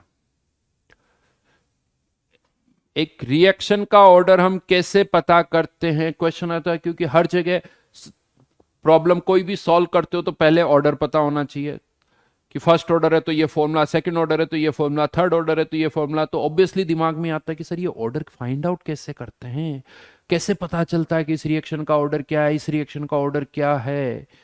तो अब मैं आपको यहां पर बता दूं कि ये जो ऑर्डर जो हम फाइंड आउट कर रहे हैं, देखो ऑर्डर एक टर्म है जो कि हमने ऑन पेपर डिफाइन की है, कंसंट्रेशन की पावर को बोल दिया ऑर्डर। कंसंट्रेशन की पावर जो है वो ऑर्डर है। तो मैं आपको बता दूं, डायरेक्टली कहीं किसी एक्सपेरिमेंट से ऑर्डर निकल के नहीं आता है। ऑर्डर अगर निकालना है तो आपको ऑन पेपर कुछ ना कुछ कैलकुलेशन करनी होगी। एक्सपेरिमेंटली हम क्या फाइंड आउट कर सकते हैं, एक रिएक्शन हो रही है तो एक्सपेरिमेंटली आप क्या फाइंड आउट कर सकते हो कि 10 मिनट्स पर इतनी कंसंट्रेशन, 30 मिनट्स पर इतनी, 50 पर इतनी, 60 पर इतनी, 70 पर इतनी, 90 पर इतनी। आप किसी टाइम पर कंसंट्रेशन फाइंड आउट कर सकते हो, दैट्स इट। इससे ज्यादा आप कुछ नहीं। अब उस कंसंट्रेशन के डेटा से ही आपको ऑर्डर पता चलेगा। यानी यूं सोचो, अब मेरे पास क्या डेटा है लेबोरेटरीज में, मेरे पास क्या डेटा आया कि T1 टाइम पर इतनी कंसंट्रेशन, T2 पर इतनी कंसंट्रेशन, T3 पर इतनी कंसंट्रेशन। अब इससे कैसे ऑर्डर पता चलेगा? तो पहला मेथड है hit and trial method. Hit and trial method नाम से ही लग रहा है कि सर ये क्या, हाँ यही सारे इसी तरह के सारे मेथड है। अब अगर वो रिएक्शन जीरो ऑर्डर की है तो वो जो डेटा आपके हैं वो इस फॉर्मूले को सेटिस्फाई करेंगे। मतलब क्या करो, मान लो कि वो जीरो ऑर्डर है, अज्यूम कर लो, और यहां पर ए नोट, ए टी और टी की वैल्यू पुट करके के की वैल्यू निकालो। दो बार डेटा पुट करके देखो के की वैल्यू सेम आ रही है या नहीं आ रही है। अगर के की वैल्यू सेम आ रही है मतलब वो डेटा इस फॉर्मूले को सेटिस्फाई कर रहे हैं, मतलब रिएक्शन जीरो ऑर्डर की। लेकिन अगर के की वैल्यू अलग आ रही है मतलब वो जीरो ऑर्डर नहीं है। फिर आप किसी और ऑर्डर के लिए चेक करो, यानी K equals to 1/t ln A naught upon A T. अगर फर्स्ट ऑर्डर, इस हर फॉर्मूले को दो बार यूज करना पड़ेगा, दो बार कैलकुलेशन करनी होगी। इसको दो बार यूज करो, दोनों बार के की वैल्यू निकालो। अगर वो के की वैल्यू सेम आती तो फर्स्ट ऑर्डर, नहीं आती तो फिर सेकंड ऑर्डर पर जाओ। अब ये आपको देखना है कि एग्जाम में पहले किस ऑर्डर पर ट्राई करना है, जीरो, फर्स्ट, सेकंड, वो आपके ऊपर डिपेंड करता है। आप प्रेडिक्ट कर सको अच्छी बात है, वो आपके ऊपर डिपेंड करेगा कि पहले कौन से ऑर्डर को ट्राई करें। But this is known as hit and trial method. Hit and trial method इसे हम कहते हैं। तो कम से कम हर फॉर्मूले को दो बार यूज करना पड़ेगा, मतलब दो बार हर फॉर्मूले के लिए कैलकुलेशन करनी होगी। दो अलग अलग डेटा से के की वैल्यू निकालो, अगर सेम आ जाती है तो वो उसको सेटिस्फाई कर रहे हैं। एस, और इसी से के निकलता है, के भी इसी तरह से निकलता है। जब आपको पता चल गया कि हाँ के की वैल्यू सेम आ रही है मतलब वो जीरो ऑर्डर, फिर वही वही के की वैल्यू हो जाएगी। अगर इससे के की वैल्यू सेम आ रही है तो दोनों चीजें प्रूव हो, के की यानी ऑर्डर भी हो गया और के की वैल्यू भी निकल के आ जाती है। तो दोनों ही चीजें एक साथ हो रही है। Second method T half method. T half method में भी कुछ अलग से नहीं, अभी हमने जस्ट देखा था T half is inversely proportional to A naught की पावर n-1। यानी दो बार एक्सपेरिमेंट करो, एक बार इनिशियल कंसंट्रेशन कुछ ले लो और टी हाफ मेजर करो, फिर दूसरी बार फिर से एक्सपेरिमेंट करो, अब की बार इनिशियल कंसंट्रेशन बदल दो और फिर से एक्सपेरिमेंट करो। दो अलग अलग इनिशियल कंसंट्रेशन पर आपको टी हाफ निकालना है।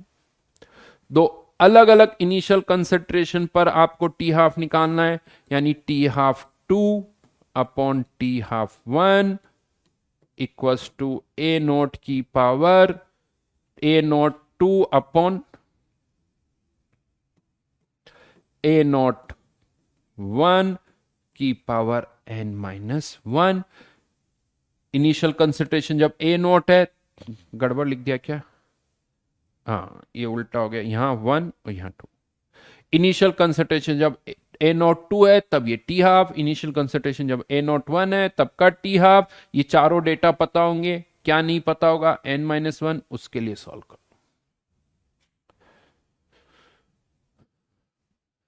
प्रिंस बेटा क्या दिमाग चला, भी सूडो वाले केसेस नहीं होंगे इससे,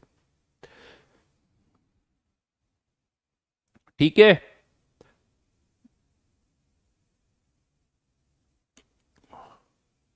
चलिए अब थर्ड मेथड में लास्ट अभी नहीं बता पाऊंगा क्योंकि यार थर्मोडायनेमिक्स का डिस्कशन करना है तो आज उसको करना ही है। तो दो मेथड हो गए, तीसरा मेथड मैं नेक्स्ट क्लास में बताऊंगा। होमवर्क जरूर दे देता हूं, पहले काइनेटिक्स का और फिर हम डिस्कशन करेंगे थर्मोडायनेमिक्स का, क्योंकि थर्मोडायनेमिक्स देखो इंपॉर्टेंट है, ध्यान रखना।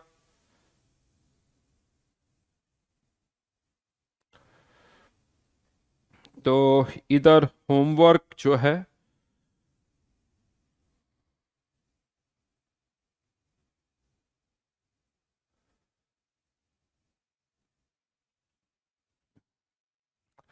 ओ 1 से ही दे रहा हूं केवल।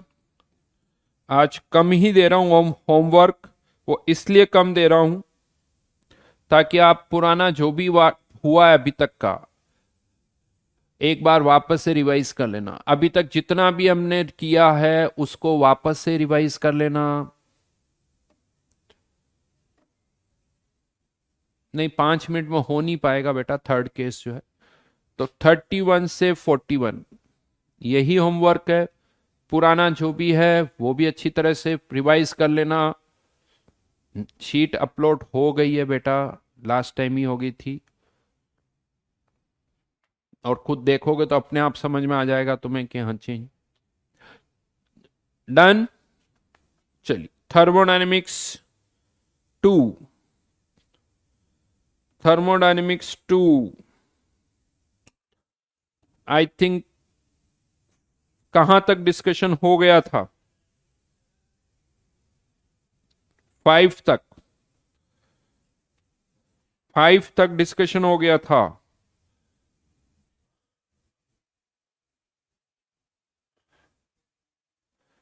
देवांश सबके कमेंट में पढ़ सकता हूं।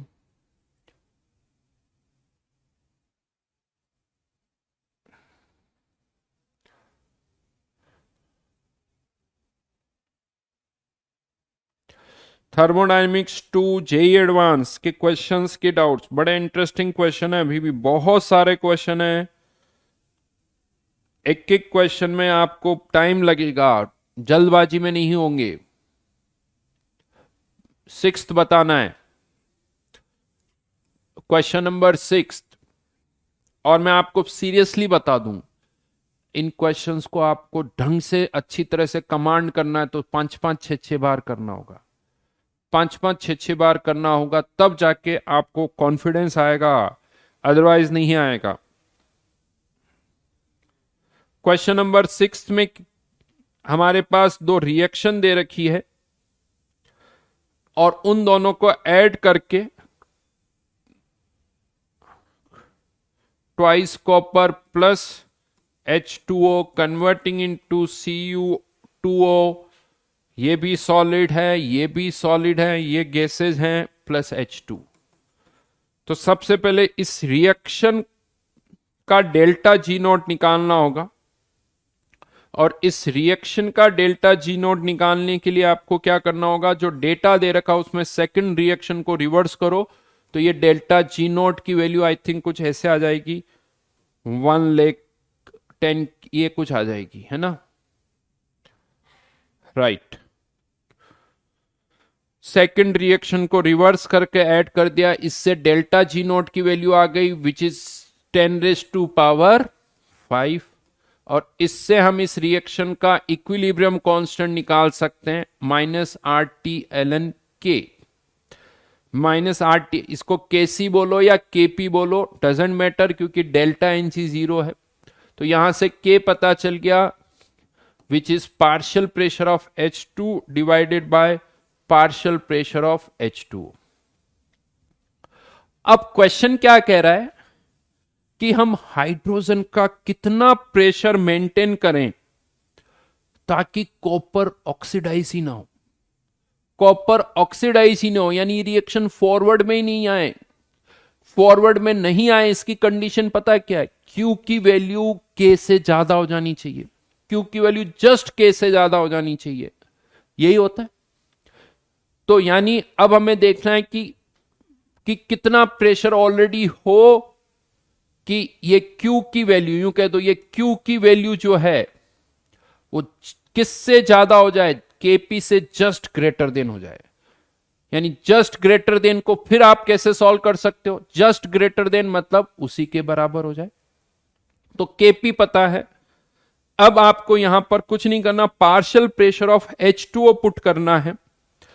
और क्या कहा जा रहा है कि द नाइट्रोजन गैस, यानी इसके चारों तरफ किसका एनवायरमेंट है? नाइट्रोजन गैस का एनवायरमेंट है। पढ़ो क्वेश्चन को, surface of copper gas gets tarnished by the formation of copper oxide. N2 gas was passed to prevent the oxide formation during heating. However, N2 gas contains 1 mole % of water vapor. यानी N2 gas हम पास करते हैं और problem की उस N2 gas में water vapour होती 1%, और यानी और N2 गैस हम किस प्रेशर पर, वो जो मिक्सचर पास कर रहे हैं दे रखा है टोटल प्रेशर इज 1 बार, यानी वो जो N2 हम पास कर रहे हैं वो 1 बार पर है, तो N2 का प्रेशर 1 बार है, उसमें H2O केवल कितना परसेंट है 1%, तो 1 बार का 1% कितना हो गया 10⁻⁻², ये H2O का प्रेशर है। Kp की वैल्यू कितनी है 10⁵, तो यहां से H2 का प्रेशर निकाल लो, इतना H2 इंट्रोड्यूस करनी होगी, यानी H2 का प्रेशर 10⁻3, जो भी यूनिट्स में आ रहा है इन टर्म्स ऑफ बार, यानी H2 का प्रेशर कम से कम इतना होना चाहिए या इससे ज्यादा होना चाहिए, तो ये रिएक्शन फॉरवर्ड में नहीं आएगी। ये मिनिमम प्रेशर है, ये मिनिमम प्रेशर है। ये तो इन्होंने इसको आसान रखा है, मैं आपको बताऊं कि ये सारे डेटा बार में ही है, ये भी बार में ही दे रखा है, ये भी अपने आप बार में, बिकॉज इस केपी का जो यूनिट केपी से जो आता है वो भी इन टर्म्स ऑफ बार ही आता है।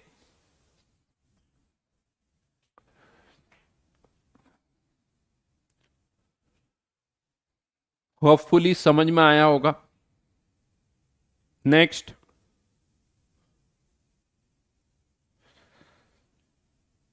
क्वेश्चन नंबर 8 बड़ा इंटरेस्टिंग है। 7th थोड़ा काइनेटिक्स टच है तो बाद में कर लेंगे, 7th में थोड़ा काइनेटिक्स का टच है तो इसे बाद में करेंगे, ठीक है। क्वेश्चन नंबर 8 बता देता हूं। क्वेश्चन नंबर 8 क्या पूछ रहा है कि 298 केल्विन पर कितना प्रेशर लगाएं कि ग्रेफाइट से डायमंड का कन्वर्जन रिवर्सिबल हो। रिवर्सिबल हो मतलब उसका डेल्टा जी क्या हो 0 हो, यानी carbon graphite 298 kelvin, P pressure, diamond 298 kelvin, P pressure, ये रिवर्सिबल हो, यही वर्ड लिखा हुआ है।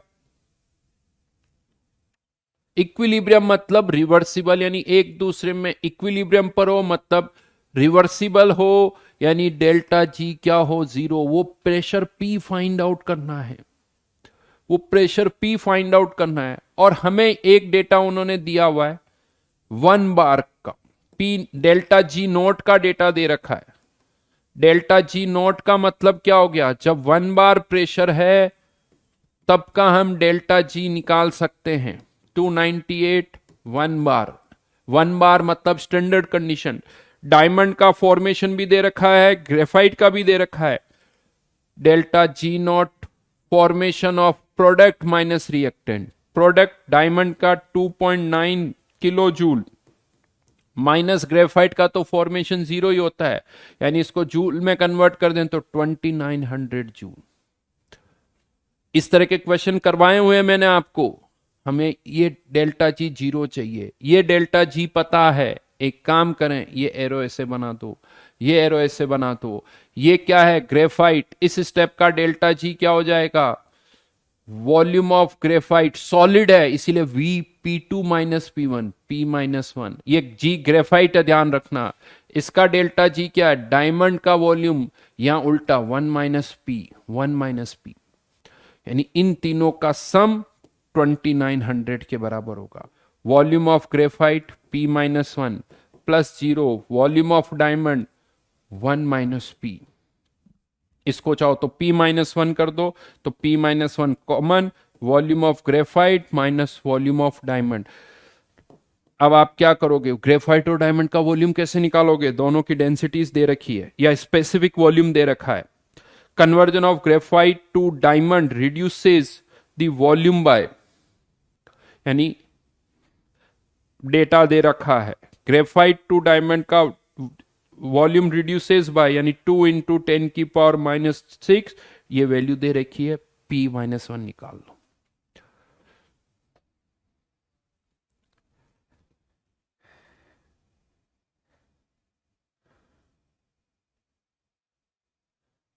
ओ मैंने वो गलत कर दिया, सॉरी, लिसन, ये यहां मैंने गलत डेटा पुट कर दिया क्योंकि डेल्टा G05 आया है, तो यहां डेल्टा केपी की वैल्यू 5 नहीं, मैंने वो डायरेक्ट डेल्टा G0 की वैल्यू लिख दी। केपी निकाल के फिर पुट करना, ठीक है। कीर्ति समझ में आ गई बात?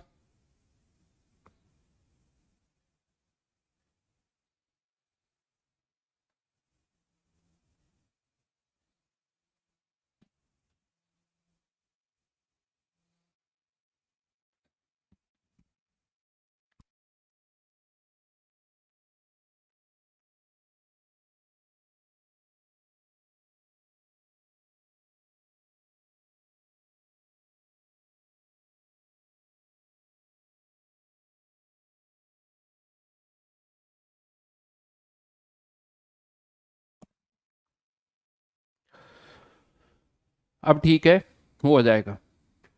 आलेख इज सेइंग ग्राफ कन्वर्जन में कौन से ग्राफ है? अच्छा, थर्मोडायनेमिक्स के। चलो जल्दी इस पर और पूछो।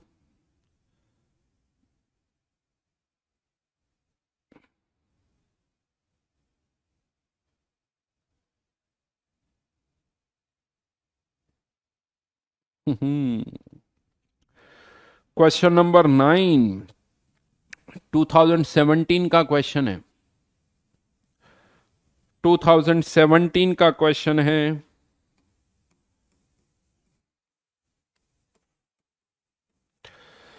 ये तो हम सबको पता है कि टेम्परेचर बढ़ाने पर अगर एक एंडोथर्मिक रिएक्शन होती है, टेम्परेचर बढ़ाते हैं तो इक्विलिब्रियम कांस्टेंट बढ़ता है, और एक्सोथर्मिक रिएक्शन है तो टेम्परेचर बढ़ाने पर इक्विलिब्रियम कांस्टेंट कम होता है। बट इसको एंट्रोपी से रिलेट करना है साहब। अगर आप A, B, C, D चारों ऑप्शन पढ़ोगे तो उसमें दो पार्ट है। With increase in temperature the value of K for exothermic reaction increases decreases, तो ये आधा पार्ट है। बिकॉज उसके बाद दूसरा पार्ट है। तो फर्स्ट पार्ट तो A, B, C, D चारों का सही है। First part A, B, C, D चारों का सही है। एक्सोथर्मिक का डिक्रीज करेगा, एंडोथर्मिक का इंक्रीज करेगा। क्यों करेगा, क्यों करेगा, वो बात आती है, वो अब मैं आपको समझा रहा हूं। देखो, इक्विलिब्रियम कांस्टेंट बढ़ रहा है, मतलब हमारी फेवरेबल बात हो रही, रिएक्शन फॉरवर्ड में जा रही है, रिएक्शन फॉरवर्ड में जा रही है, यानी और अच्छी बात है, और अच्छी बात है। क्यों फॉरवर्ड में जा रही है अब वो समझाता हूं, सुनना मेरी बात को। तो यहां पर हमें कोई भी प्रोसेस जो है डेल्टा एस यूनिवर्स से देखते हैं। डेल्टा एस यूनिवर्स में एक तो आता है डेल्टा एस सिस्टम और एक आता है delta S surroundings. Delta S surroundings, यहां पर अब थोड़ा सा ये ध्यान रखना।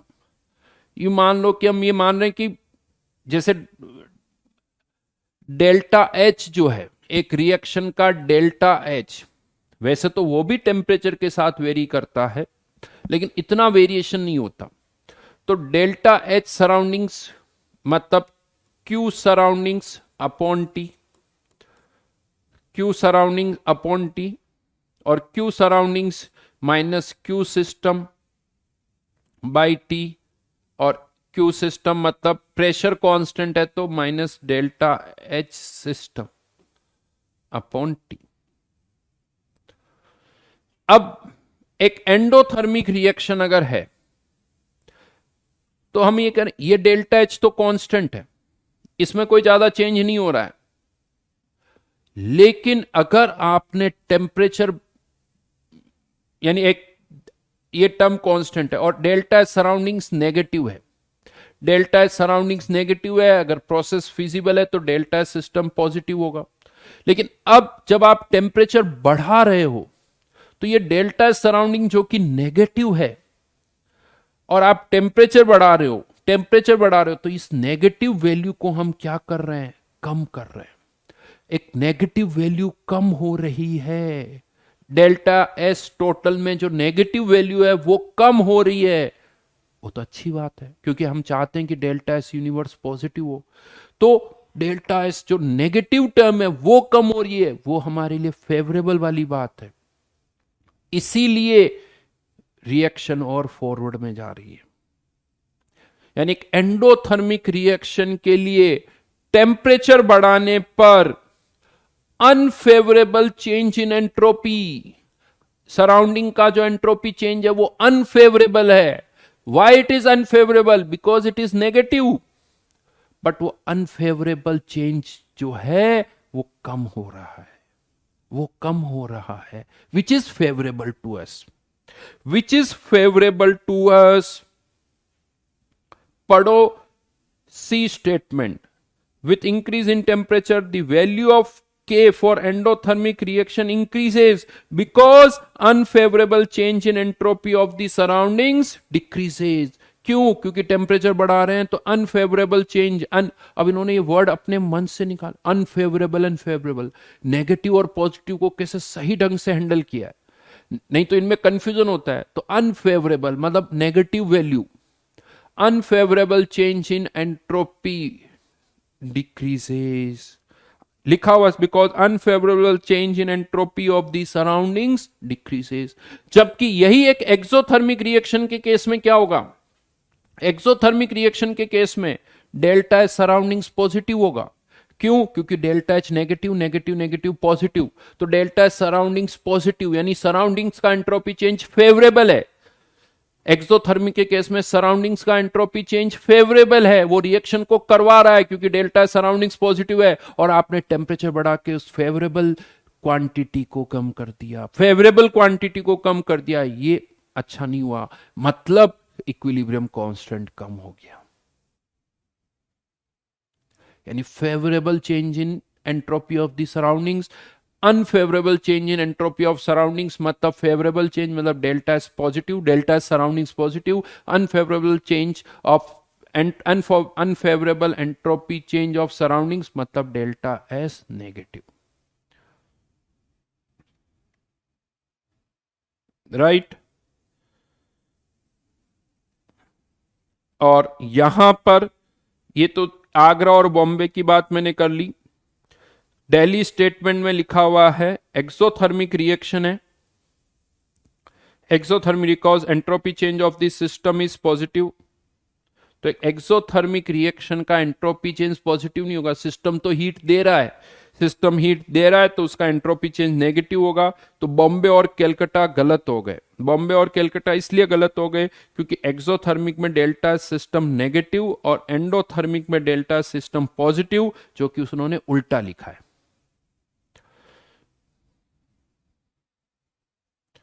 बेटा यहां क्वेश्चन में बहुत साफ साफ लिखा हुआ है unfavourable change in entropy of the surroundings या एंट्रोपी ऑफ द सिस्टम। यहां क्लियरली लिखा हुआ है सिस्टम की बात हो रही है सराउंडिंग्स की। अभी भी और क्वेश्चंस बाकी हैं, 10, 11, ये अभी भी और बाकी है। आज भी हम केवल कितने क्वेश्चन कर पाए, 1, 2, 3, सोचो 20 मिनट्स में मात्र 3 क्वेश्चन, यानी मुझे इतना टाइम लग रहा है समझाने में, तो आपको करने में कितना टाइम लगेगा।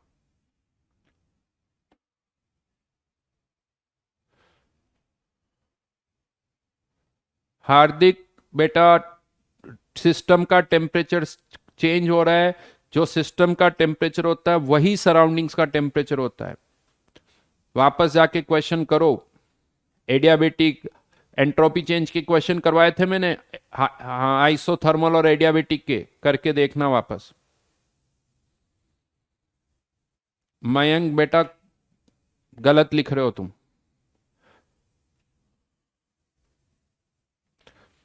हाँ तो 9th का आंसर आगरा कैलकाटा ही है, वही मैंने बोला, बॉम्बे दिल्ली गलत है। कीर्ति वही तो बोला, आगरा कैलकाटा सही है, बॉम्बे दिल्ली गलत है।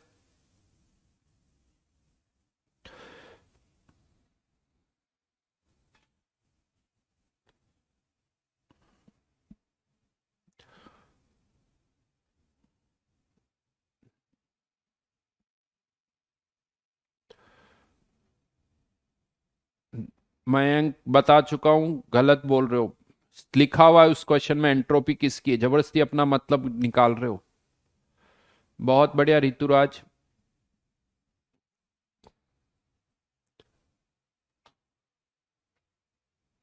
थर्मोडायनेमिक्स का डिस्कशन अभी बाकी है ना, बहुत कुछ कुछ चीजें और भी बाकी है। चलिए करेंगे नेक्स्ट क्लास में। बचा हुआ थर्मोडायनेमिक्स का O2, बची हुई O2 भी डिस्कस करेंगे। ठीक है, बाय बाय।